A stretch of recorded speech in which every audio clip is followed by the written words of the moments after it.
इयत्ता 5वीच्या सर्व प्रिय विद्यार्थी मित्रांनो, माय इंग्लिश बुक 5 या पुस्तकाला ऑलरेडी आपण सुरुवात बऱ्याच दिवसांआधी केली आहे आणि यातील बरेचसे व्हिडिओ ऑलरेडी आपण अपलोड केलेले आहेत पोर्टलवरती, चॅनलवरती तुम्ही ते पाहू शकाल।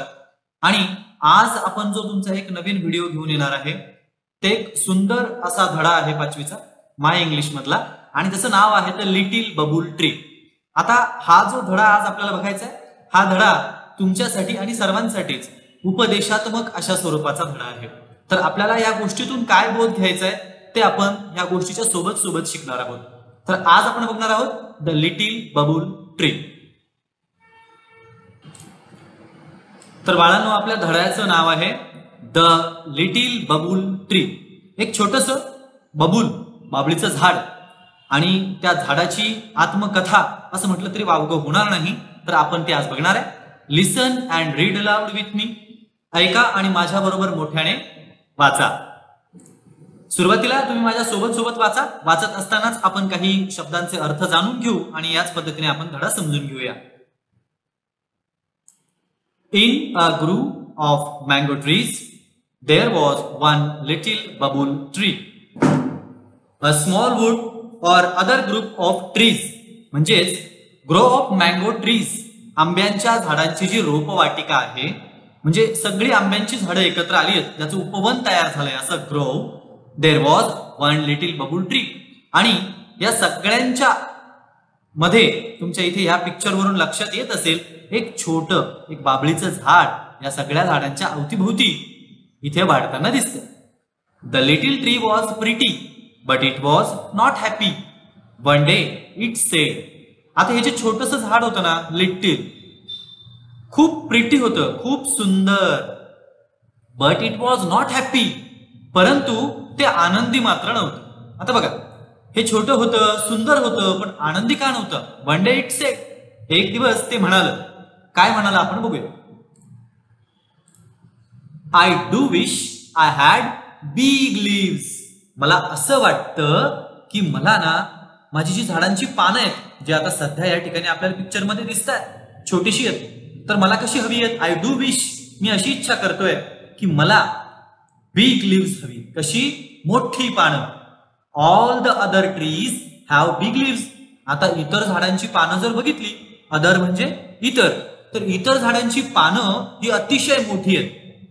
माय thorns are sharp and stiff, my thorns are sharp and stiff, माझ्या शरीरावरती, झाडावरती जे काटे आहेत, हे काटे अत्यंत शार्प आहेत, धारदार, आणि स्टीफ म्हणजे एकदम ताठ आहेत, म्हणजे अपस्टँडिंग, सरळ सरळ। चिल्ड्रन डू नॉट लाईक मी, आणि त्यामुळेच की काय, लहान मुलांना मी आवडत नाही। चिल्ड्रन्स डू नॉट लाईक मी। चला पुढे जाऊया आता पिक्चर 2 आणि त्याच्या सोबत सोबत आहे नेक्स्ट पॅराग्राफ। काय काय सांगितलंय त्याच्यामध्ये आपण चला जाणून घेण्याचा प्रयत्न करूया। आता हा जो सेकंड पिक्चर आहे याकडे व्यवस्थित बघा। पहिल्या पिक्चर मध्ये आणि याच्यामध्ये काही डिफरन्स दिसतोय का? चेक इट आउट, चेक करूया। आता आपण हे पिक्चर सायमल्टेनियसली एकमेकांच्या सोबत सोबत ठेवूया। आता बघा, या ठिकाणी हे जे फर्स्ट पिक्चर आहे, इथे या झाडाची पानं कशी दिसत आहेत तुम्हाला? तशीच इथे आहेत का?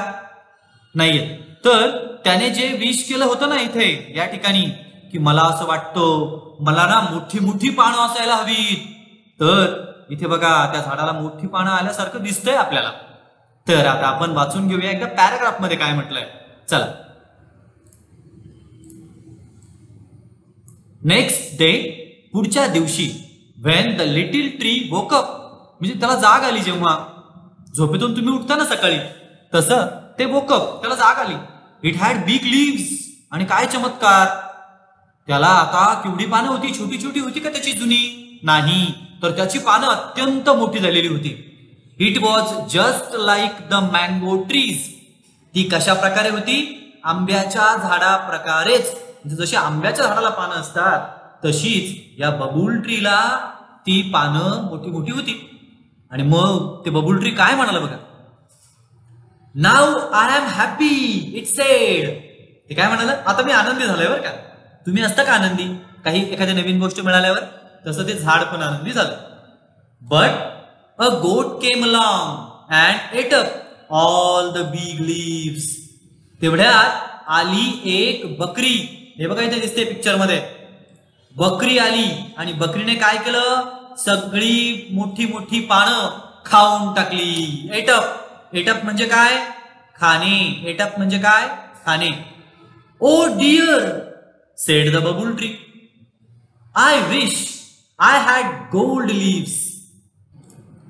ओ डिअर म्हणजे काय बरं, ओ डिअर म्हणजे अरे बापरे, अरे बाबा, म्हणजे वैतागलेला स्वर.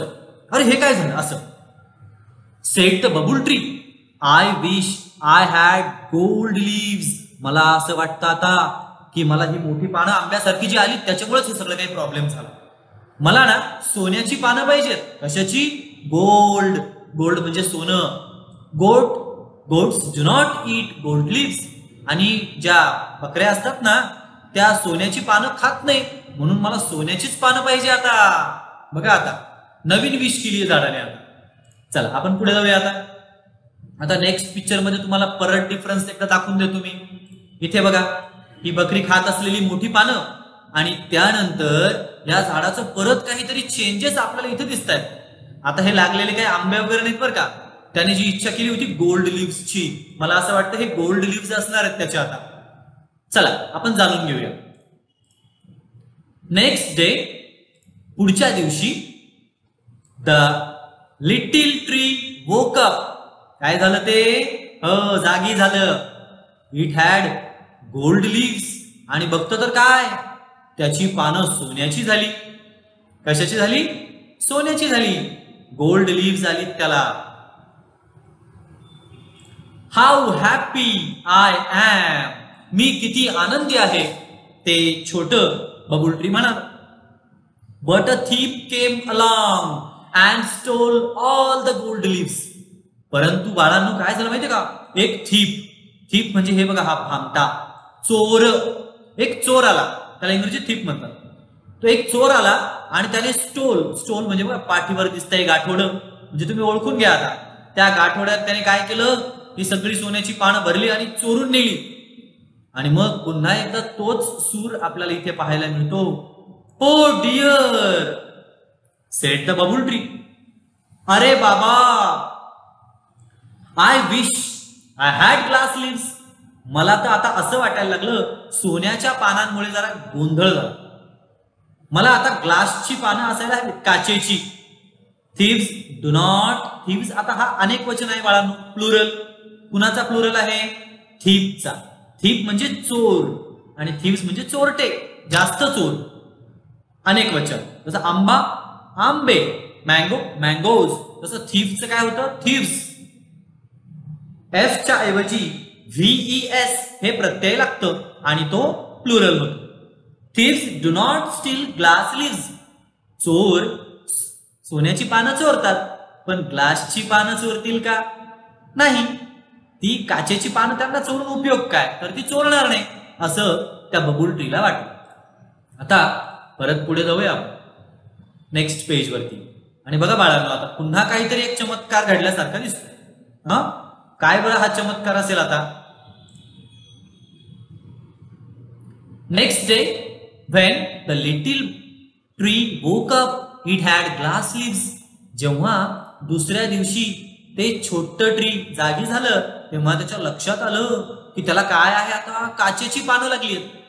परत त्याचं वाक्य, हाऊ हॅपी आय एम, किती नशीबवान, किती आनंदी आहे मी.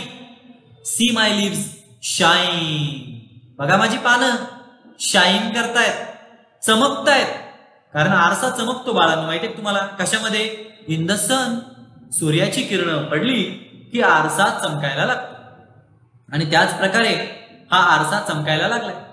आणि मग but a strong wind sprang up. परंतु स्प्रँग अप म्हणजे उसळणे. तेवढ्यात एक स्ट्रॉंग विंड, जोरात एक स्ट्रॉंग विंड, जोराचा वारा, स्प्रँग अप उसळला म्हणजे खूप सुसाटाचा वारा सुटला. Whoo said the wind. आता विंड काय असं म्हणत नसते, पण त्याला हवेला एक आवाज असतो जेव्हा ती जोरात वाहते. And it broke all the glass leaves. आणि त्या जोरदार वाहणाऱ्या सुसाट्याच्या वाऱ्यानं सगळी काचेची पानं खळखळून पडली, तुटली. पुन्हा एकदा तोच सूर आला. आता काय वाचा बरं. Oh dear, said the babul tree, I wish I had my thorns and small leaves again. मला असं वाटतं की मला ना हे कसलीच पानं नकोय, ती आंब्यासारखी मोठी नकोय, सोन्याची नकोय, काचीची तर बिलकुल नकोय. मला माझी जी छोटी काट्याची पानं होती ना, ती काटेदार पानच मला परत हवी. त्यानंतर आपण पुढे जाऊया. Goats do not eat them all up. माझी जी जुनी पानं होती ना, हे बघा तुम्हाला इथे दिसतंय, ही काचेची सगळी पानं खळखळून खाली पडली आहे, फुटून गेली. आता त्यानंतर त्याला कळलंय त्याची चूक काय झाली. तो का बरं स्वतःवर खुश नव्हता. Goats do not eat them all up, thieves do not steal them. त्यांना बकऱ्या खाऊ शकत नाहीत, चोर चोरू शकत नाहीत. The wind will do them no harm. म्हणजे वारा सुद्धा त्याला काहीच नुकसान करू शकणार नाही. अशी माझी जुनी छोटीशी पानं छान होती, परंतु मला असं वाटलं की मला चांगली पानं यावीत म्हणून मी थोडासा अट्टहास धरला, पण काही कामाचं नाही. Then the tree went to sleep. आणि असा विचार करून ते झाड पुन्हा एकदा झोपी गेलं. नेक्स्ट डे, पुढच्या दिवशी, व्हेन इट वोक अप, जेव्हा त्याला जाग आली, it had all it's thorns and small green leaves again. परत त्याला जसं तो पूर्वी होता, थॉर्न्स काटेरी, स्मॉल छोटीशी हिरवीगार पानं त्याला परत आली. हो, I never was so happy. मी एवढा आनंदी केव्हाच नव्हतो. Said the little babul tree. त्या छोट्या बबुल ट्रीने त्याचं मन व्यक्त केलं, मत व्यक्त केलं, भावना व्यक्त केल्या की एवढा आनंदी मी कधीच नव्हतो जेवढा आनंदी मी आज आहे. याचाच अर्थ काय बरं बाळांनो. तर याचाच अर्थ आपण असा घ्यायचा की लिटिल बबुल ट्रीने सुरुवातीला तो जसा आहे तसं त्याला तो स्वतः तो आवडून घेत नव्हता आणि त्याला असं वाटायचं इतर जसे आहेत मी पण तसाच व्हायला पाहिजे. परंतु जे आपल्याकडे आहे त्याच्यावरती आपण आनंदी राहणं ही सर्वात महत्वाची गोष्ट आहे. कारण जे आपल्याकडे आहे ते इतरांकडे नसतं हे आपण विसरून जातो. आणि मग म्हणूनच जे आपल्याकडे आहे ते खरंच खूप अद्वितीय आहे, ते चांगलं आहे, ही भावना आधी आपल्यात तयार व्हायला पाहिजे. आणि मग म्हणूनच लिटिल बबुल ट्रीला वाटलं की बाकीच्या झाडांप्रमाणे मला ही मोठी पानं पाहिजेत, बकरीने खाऊन घेतली. त्याला असं वाटलं की सोन्याची पानं पाहिजेत, बकरी खाणार नाही, ती पण चोराने चोरून नेली. त्यानंतर असं वाटलं की काचेची पानं असली तर चोर कशाला चोरतोय ना, पण काचेची पानं आली, त्याच्या सगळ्या इच्छा पूर्ण झाल्या. पण सुसाट्याचा वारा सुटला, काचेची पानं खळ करून खाली पडली, फुटली. त्याला वेदना झाल्या आणि मग त्याला असं वाटलं की अरे अरे अरे अरे आपली जुनीच जी काटेदार थॉर्न्सची छोटी छोटी हिरवीगार पानं होती ना, तीच चांगली होती. बकरी खात नव्हती, चोर चोरून नेत नव्हता आणि सगळ्यात महत्वाचं वाऱ्याने सुद्धा त्याला काहीच त्रास होत नव्हता. तर बाळांनो, ह्या गोष्टीतून आपण असा बोध घ्यायचा आहे, आपण आहो तसेच चांगले आहो आणि तेच व्यक्तिमत्व आपण आपलं जपायचं आहे. तर आजच्या ह्या व्हिडिओ सेशन मध्ये आपण आता या ठिकाणी थांबणार आहे. पण या आधी मी ऑलरेडी तुमच्या या माय इंग्लिश बुक 5 चे बरेचसे व्हिडिओ अपलोड केलेत. तुम्ही ते नक्की बघा आणि तुम्हाला त्यावर काय वाटतंय ते सुद्धा मला तुमचं मत कळवा. तर परत भेटूया याच सारख्या आणखी खूप नवनवीन छान छान व्हिडिओज मध्ये. तोपर्यंत काळजी घ्या, अभ्यास करत रहा. Good bye.